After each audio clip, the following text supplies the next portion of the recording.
ശ്രീ സജിമോൻ ആന്റണി, എന്താണ് അമേരിക്കയിൽ നിന്ന് നൽകാൻ കഴിയുന്ന വിവരം? ട്രംപിന്റെ വാർത്താ സമ്മേളനത്തിന് ശേഷം അദ്ദേഹം പറഞ്ഞ കാര്യങ്ങളിൽ ഇറാനോട് കീഴടങ്ങണം എന്നുള്ള മുന്നറിയിപ്പ് നൽകുന്നു. ഇറാന്റെ നാവിക ശക്തിയെ നിർവീര്യമാക്കി കഴിഞ്ഞു എന്ന് പറയുന്നു. ഇറാൻ ഇനി പിടിച്ചു നിൽക്കുവാൻ കഴിയില്ല എന്ന് പ്രഖ്യാപിക്കുന്നു. പക്ഷേ ഇതൊന്നും ഇറാന്റെ ഭാഗത്ത് നിന്ന് ഒരു കീഴടങ്ങലിലേക്കോ അല്ലെങ്കിൽ ആക്രമണം കുറയ്ക്കുമെന്നോ ഉള്ള ഒരു മറുപടിയും വരുന്നില്ല. അതുമാത്രമല്ല, ഏറ്റവും ഒടുവിൽ ഇറാൻ നൽകിയിരിക്കുന്ന മുന്നറിയിപ്പ് വെടിനിർത്തലിന് അമേരിക്കയോട് ആവശ്യപ്പെടുകയില്ല എന്നാണ്. അപ്പോൾ തിരിച്ചടി തുടരുമെന്നാണ് ഇറാൻ പറയുന്നത്. പക്ഷേ ട്രംപിനെങ്ങനെ ഇത്രയും വലിയ ആത്മവിശ്വാസം ഉണ്ടാകുന്നു ഇറാന്റെ സൈനിക ശക്തി ഇല്ലാതാക്കിയെന്ന്? മഞ്ജുഷ്, ഓപ്പറേഷൻ ലയൺ റോർ അല്ലെങ്കിൽ ഓപ്പറേഷൻ എപ്പിക് ഫ്യൂറി ഇന്ന് 7 ദിവസം പിന്നിടുമ്പം ഏകദേശം 1350ഓളം ആൾക്കാർ കൊല്ലപ്പെട്ടു എന്നാണ് അറിയപ്പെടുന്നത്. മോസ്റ്റ്ലി ഇറാനിൽ നിന്നാണ്.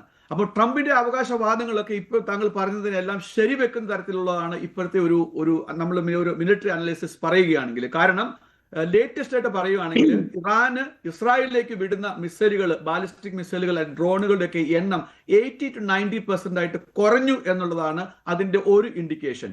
അതിന്റെ അർത്ഥം ഇറാൻ അടിയറവ് പറഞ്ഞു എന്നുള്ളതല്ല.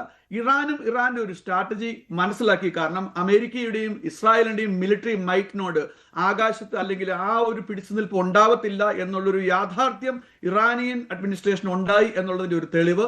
രണ്ടാമത്, ഏകദേശം 60-ലധികം സുപ്രീം ലീഡേഴ്സ് ആണ്, ലീഡേഴ്സ് ഉൾപ്പെടെ മിലിറ്ററിയും പൊളിറ്റിക്കൽ ലീഡേഴ്സ് ഉള്ള ആരെയാണ് അവർ സെക്കൻഡ് ഇൻ കമാൻഡ് ആയിട്ട് അല്ലെ തേർഡ് ഇൻ കമാൻഡ് ആയിട്ട് കൊണ്ടുവരുന്നു, അവരെയൊക്കെ ഡെസിമേറ്റ് ചെയ്യുന്ന ഒരു സിറ്റുവേഷനാണ് നമ്മൾ കാണുന്നത്. അതുകൊണ്ട് തന്നെ ഇറാന് ആദ്യ ദിവസം കഴിഞ്ഞ് രണ്ടാമത്തെ ദിവസം എല്ലാ അയൽ രാജ്യങ്ങളിലേക്കും റാൻഡംലി 14 രാജ്യങ്ങളിലേക്ക് വിട്ടു, ഇൻക്ലൂഡിങ് 2 ദിവസം മുമ്പ് നമ്മൾ സംസാരിക്കുമ്പോൾ യൂറോപ്പിലേക്കും സൈപ്രസിലേക്കും അതോടൊപ്പം മിനിങ്ങാന്ന് ഇന്ത്യൻ ഓഷ്യനിലേക്ക് വരെ ഒരു പടർന്നതുപോലെ കണ്ടു നമ്മൾ. എന്നാൽ ഇന്ന് നമ്മൾ നോക്കി കാണുമ്പോൾ അതിനെ ഫോക്കസ് ചെയ്ത് ഇറാനെ കൂടുതൽ ബോംബാർഡ്മെന്റ് അമേരിക്കയും ഇസ്രായേലും ഇറാനെ സ്പെസിഫിക്കലി ടാർഗറ്റ് ചെയ്യുന്നത് മാത്രമല്ല, അവർ ഇൻലാൻഡിലേക്ക്, അതായത് ഈ പെരിഫറിയിൽ നിന്ന് അല്ലെങ്കിൽ മിലിറ്ററി സെന്ററിൽ നിന്ന് കുറച്ചുകൂടെ അകത്തേക്ക് വന്ന് ബോംബാർഡ് ചെയ്യുന്ന ഒരു വേവ് ഓഫ് ക്യാമ്പയിൻ നമ്മൾ കാണുന്നു. അതോടൊപ്പം ഇറാനിന്റെ അമ്യൂണേഷന്റെ കുറവാണോ അത് സ്ട്രാറ്റജിയിലെ ഷിഫ്റ്റ് ആണോ എന്ന് നമുക്ക് തീർത്ത് പറയാൻ പറ്റത്തില്ല. ഏതായാലും അവരുടെ ഫോക്കസ് ഇസ്രായേൽ, UAE, ഇറാഖ്, അവിടെയൊക്കെയുള്ള സൗദിയിലൊക്കെയുള്ള അമേരിക്കൻ വ്യോമത്താവളങ്ങൾ അല്ലെങ്കിൽ അമേരിക്കയെ സപ്പോർട്ട് ചെയ്യുന്ന അവിടെയുള്ള ലോഞ്ച് ആ ഏരിയയിലേക്ക് ഫോക്കസ് ചെയ്യുന്നതായിട്ട് നമുക്ക് കാണാം. ഏതായാലും ഇവിടെ നിന്ന് ഒരു സമ്മിശ്ര പ്രതികരണമാണ് ഉള്ളത്. അമേരിക്കൻ ജനത ഏകദേശം 59.5 അല്ലെങ്കിൽ ഏകദേശം 60% പബ്ലിക് ഈ ഒരു യുദ്ധത്തിനോട് താല്പര്യം കാണിക്കുന്നില്ല. എന്നാൽ എല്ലാവരും സമ്മതിക്കുന്ന ഒരു കാര്യമുണ്ട്, കഴിഞ്ഞ 40 വർഷമായിട്ട് ഇറാനിൽ ഒരു വളരെ ഡിസ്ട്രക്റ്റീവ് ആയിട്ടുള്ള ഒരു അഡ്മിനിസ്ട്രേഷൻ ആയിരുന്നു, ഒരു ഗവൺമെന്റ് ആയിരുന്നു ഉണ്ടായിരുന്നത്, ഫ്രീഡം ഇല്ലായിരുന്നു. അപ്പൊ അതുകൊണ്ടിട്ട് ഇറാനിയൻ ജനത തന്നെ മജോറിറ്റി ഡിമാൻഡ് ചെയ്യുന്നുണ്ട്, അല്ലെങ്കിൽ അമേരിക്ക വന്ന് അറ്റാക്ക് ചെയ്ത് അല്ലെ ആരെങ്കിലും വന്ന് അറ്റാക്ക് ചെയ്ത് ഈ അഡ്മിനിസ്ട്രേഷനെ തള്ളിക്കളയണം അല്ലെ പറഞ്ഞു വിടണം എന്നുള്ളൊരു തീഷ്ണമായ ആഗ്രഹം ഇറാനിയൻ ജനതയ്ക്ക് തന്നെ ഉണ്ടായിരുന്നു എന്ന് തന്നെ നമുക്ക് കാണാൻ പറ്റും. ഏതായാലും യുദ്ധം ഒന്നിനും പരിഹാരമാണ് എന്ന് ഞാൻ പറയുന്നില്ല. കാരണം 1350ഓളം ജീവൻ പൊലിച്ചു കളഞ്ഞു. അതോടൊപ്പം വേറൊരു കമന്റ് കൂടെ അല്ലെങ്കിൽ ഒരു അനലിസ്റ്റ് ഒബ്സർവേഷൻ കൂടി ഇവിടെ ഉള്ളത്, അമേരിക്കൻ ജനത ഇതിനെ വെറുക്കാനുള്ള ഒരു കാരണം യുദ്ധത്തിനുള്ള ഒരു കോസ്റ്റ് ആണ്. കാരണം ട്രംപ് അഡ്മിനിസ്ട്രേഷൻ ഗവൺമെന്റിൽ വന്നത് ഇനി ഒരു യുദ്ധത്തിലേക്ക് വെളിയിലേക്കില്ല. ഇറാൻ ഇറാഖിൽ പോയി മണ്ടത്തരം കാണിച്ചു, അഫ്ഗാനിസ്ഥാനിൽ പോയി മണ്ടത്തരം കാണിച്ചു, ലിബിയയിൽ കാണിച്ചു. അങ്ങനെ നമ്മൾ ട്രില്യൺസ് ഓഫ് ഡോളർ അമേരിക്കയുടെ വേസ്റ്റ് ആയി. ആ ഡോളേഴ്സ് ഒക്കെ ഇവിടെ യൂസ് ചെയ്യേണ്ടതാണ്, അമേരിക്കക്കാരുടെ പണമാണ് എന്ന് പറഞ്ഞ് ഭരണത്തിൽ വന്ന പ്രസിഡന്റ് ഇപ്പത്തെ ഇതിനെയൊത്ത് പറയുകയാണെങ്കിൽ ഏകദേശം $900 million ആണ് ഒരു ദിവസത്തെ യുദ്ധത്തിന്റെ കോസ്റ്റ് ഇവിടെ എസ്റ്റിമേറ്റ് ചെയ്യുന്നത്. അത് ഡയറക്റ്റ് കോസ്റ്റ് ആണ് എങ്കിൽ ഗ്യാസ് പ്രൈസ് ഇവിടെ ഓൾറെഡി 50% കൂടിയിട്ടുണ്ട്. എനിക്ക് തോന്നുന്നത് UAE ഖത്തറിന്റെ ചില കോട്ടടിച്ച് പറയുകയാണെങ്കിൽ അവരെ എക്സ്പെക്ട് ചെയ്യുന്നത് ഈ യുദ്ധം ഇങ്ങനെ മുന്നോട്ട് പോയി കഴിഞ്ഞാൽ അത് $150 വരെ ബാരലിന് വന്നേക്കാം എന്നുള്ളൊരു ഇൻഡിക്കേഷനും പറയുന്നുണ്ട്.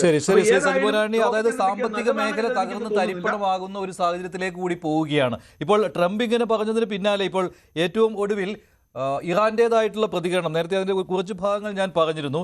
ഇറാൻ വിദേശകാര്യമന്ത്രി അബ്ബാസ് അരാഗ്ചി വ്യക്തമാക്കുന്നത്, അമേരിക്കൻ സൈന്യം ഒരു കരയുദ്ധത്തിന് തയ്യാറെടുത്താൽ അത് അവർക്ക് വലിയ ദുരന്തമായി മാറും. ഇതാണ് അദ്ദേഹം പറയുന്നത്. NBC ന്യൂസിന് നൽകിയ അഭിമുഖത്തിലായിരുന്നു ഈ മുന്നറിയിപ്പ്. നിലവിലെ സാഹചര്യത്തിൽ വെടിനിർത്തലിനോ അമേരിക്കയുമായി നയതന്ത്ര ചർച്ചകൾക്കോ ഇറാൻ ഉദ്ദേശിക്കുന്നില്ല.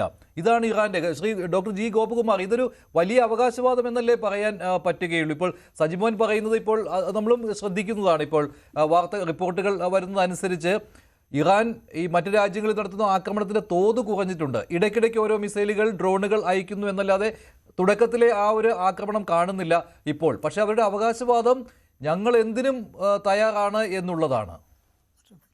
ഇറാൻ ഇപ്പോൾ മിണ്ടാതിരിക്കുകയല്ല. ഇറാൻ്റേതായ നടപടികൾ സ്വീകരിക്കുന്നുണ്ട്. അമേരിക്കയെ കരയുദ്ധത്തിന് ഒരർത്ഥത്തിൽ ക്ഷണിക്കുകയാണ് അവർ ചെയ്യുന്നത്. കാരണം കരയുദ്ധത്തിൽ ഇറാനെ അത്ര എളുപ്പം കീഴ്പ്പെടുത്താൻ അമേരിക്കയ്ക്ക് കഴിയില്ല. മാത്രമല്ല സാങ്കേതികവിദ്യയുടെയും മറ്റും ശാസ്ത്രത്തിൻ്റെയൊക്കെ ശക്തി ഉള്ളതുകൊണ്ട് ആകാശത്തു നിന്നും ബോംബാർഡ് ചെയ്യുന്ന കാര്യങ്ങളിൽ അമേരിക്കയ്ക്ക് പ്രത്യേക ചാതുര്യമുള്ളത് കൊണ്ടും അതോടൊപ്പം ഇസ്രയേലിൻ്റെ സാങ്കേതിക ശക്തി ഉള്ളതുകൊണ്ടുമൊക്കെ ഇസ്രയേലും അമേരിക്കയും കൂടെ ഇറാനെ തകർക്കാൻ വലിയ രീതിയിൽ കഴിയും. പക്ഷേ ഒരു സ്റ്റേജ് കഴിഞ്ഞാൽ കരയുദ്ധത്തിലേക്ക് വരേണ്ട ഒരു സമയം വരും. ഇതിനിടയ്ക്ക് മറ്റ് ലോകരാഷ്ട്രീയത്തിൽ പ്രധാനപ്പെട്ട റഷ്യയും ചൈനയുടെ നിലപാടുകളിൽ മാറ്റം വരുമോ നമുക്കറിഞ്ഞൂടാ. അത് ഒരു കാര്യം സത്യമാണ്, ഇറാനെ പോലത്തെ ഒരു വലിയ രാജ്യത്തെ കരമാർഗത്തിൽ കൂടി കീഴ്പ്പെടുത്താൻ അത്ര എളുപ്പമല്ല. ഇറാനിന് അകത്ത് ജനാധിപത്യമില്ല, അതൊക്കെ വളരെ വളരെ ശരിയാണ്. അതിന് അഭിപ്രായ വ്യത്യാസമൊന്നുമില്ല. എത്രയോ കാലമായിട്ട് അത് അത്തരത്തിലുള്ളൊരു ഭരണമാണ് അവിടെ നടക്കുന്നത്. അതുകൊണ്ട് തന്നെയാണ് നമ്മളെപ്പോലുള്ളവർ പറഞ്ഞത് അമേരിക്കയുടെ ഉദ്ദേശം റെഷീം ചേഞ്ച് ആണ്, ഭരണമാറ്റം വരുത്തുക. വെനസ്വേലയെ വരുത്തിയ അത്രയും ലാഘവത്തോടെ ഇറാനിൽ ചെയ്യാൻ ഒരിക്കലും സാധ്യമല്ല. ഈ ദൃശ്യങ്ങൾ പേടിപ്പെടുത്തുന്ന ദൃശ്യങ്ങളാണ്. ഇപ്പോൾ അമേരിക്കൻ പ്രസിഡന്റ് ഇക്കാര്യങ്ങൾ പറഞ്ഞതിന് പിന്നാലെ ഒരു വിനാശമായിരിക്കും ഇറാനെ കാത്തിരിക്കുന്നത്, കീഴടങ്ങിക്കോളൂ എന്ന് പറഞ്ഞതിന്റെ തൊട്ടു പിന്നാലെയാണ് ആ വീഡിയോ ദൃശ്യങ്ങൾ പുറത്തുവിട്ടത്. അമേരിക്കൻ സൈന്യം എന്തൊക്കെ ചെയ്തു എന്നതിന്റെ ഒരു നേർചിത്രമായിരുന്നു അത്. ഇപ്പോൾ ഒരു വിമാനവാഹിനി കപ്പലോളം വലിപ്പമുള്ള ഡ്രോൺ കാരിയർ തകർക്കുന്നതിന്റെ ദൃശ്യമാണ് ഇറാന്റെ. അവിടെ തന്നെ ട്രംപ് പറഞ്ഞിരുന്നു നാവിക ശക്തിയെ ഞങ്ങൾ ഇല്ലാതാക്കി കഴിഞ്ഞു, നിർവീര്യമാക്കി കഴിഞ്ഞുവെന്ന്. അപ്പോൾ ആ അവകാശവാദം ശരിവെക്കുന്ന കാര്യങ്ങളാണ് ഈ ദൃശ്യങ്ങളിൽ ഉള്ളത്. തീർച്ചയായിട്ടും. പക്ഷേ ഇസ്രായേലുമായിട്ടുള്ള സംഘടനം ഇറാൻ ശക്തമായിട്ട് നടത്തുന്നുണ്ട്. കാരണം ലെബണൻ്റെ പിന്തുണയുണ്ട്.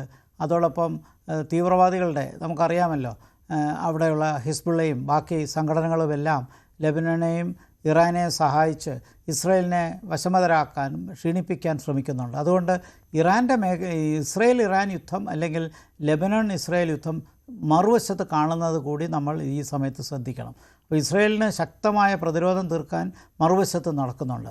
അപ്പോൾ അമേരിക്കയുടെ രീതിയിൽ ഇറാനെ വളയുന്നുണ്ട്. അപ്പോൾ ഇസ്രയേൽ അതിൻ്റെ രീതിയിൽ ചെയ്യുന്നുണ്ട്.